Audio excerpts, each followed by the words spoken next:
আজকের এই ঐতিহাসিক জাতীয় সমাবেশের সম্মানিত সভাপতি জামায়াত ইসলামীর আমির ডাক্তার শফিকুর রহমান, মঞ্চে উপস্থিত অন্যান্য জাতীয় নেতৃবৃন্দ এবং আমার সামনে আগত সারা বাংলাদেশ থেকে জামায়াত ইসলামের নেতা কর্মী ভাই সবাইকে আমার দল গণ অধিকার পরিষদের পক্ষ থেকে সালাম এবং শুভেচ্ছা জানাচ্ছি। আসসালামু আলাইকুম।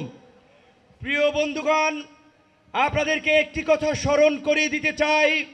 আপনারা যদি ইসলামী রাজনীতি করেন, ইসলামী মূল্যবোধকে সামনে রেখে কথা বলেন, নিশ্চয়ই আপনারা জানেন আল্লাহ তাআলা মানুষকে ধন সম্পদ এবং ক্ষমতা দিয়ে এবং নিয়ে পরীক্ষা করে। গত 16 বছরে আমাদের কাছ থেকে আল্লাহ তাআলা নিয়েছেন, আমাদের ধৈর্যের পরীক্ষা নিয়েছেন। আমরা সেই পরীক্ষায় উত্তীর্ণ হয়েছি বলেই আমাদেরকে এই রহমতের জুলাই উপহার দিয়েছিলেন। যেই জুলাইয়ে আমরা বাংলাদেশের মানুষের উপরে চেপে থাকা দৈত্য দানবের মতো 16 বছরের ফ্যাসিবাদকে পরাজিত করেছি। কিন্তু আমরা ওই যে আপনার হাদিসে আছে, বিপদ কেটে গেলে মানুষ উৎফুল্ল হয়, অহংকারী হয়।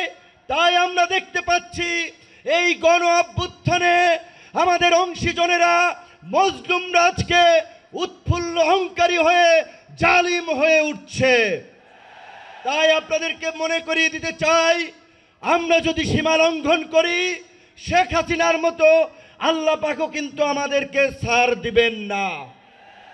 আজকে যেই ছাত্র জনতার সংগ্রামের মধ্য দিয়ে, যেই রক্ত এবং প্রাণের বিনিময়ে আমরা এই ঐতিহাসিক পরিবর্তন পেয়েছি, এই পরিবর্তনকে টেকসই করার জন্য আজকে বাংলাদেশের মানুষ যে শাসনতান্ত্রিক এবং সরকার ব্যবস্থার পরিবর্তনের আওয়াজ উঠিয়েছে, সরকারকে বলতে চাই সেই শাসনতান্ত্রিক ব্যবস্থার মৌলিক পরিবর্তন না করে আপনারা নির্বাচনের দিকে হাঁটবেন না।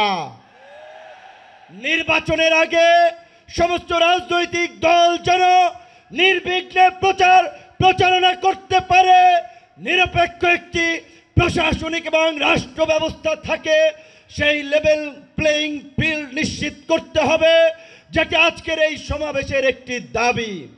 একই সাথে আমরা বলতে চাই, গত এই 11 মাস ধরে স্থানীয় সরকারের কোনো জনপ্রতিনিধি নাই, মানুষের একটা চরম ভোগান্তি।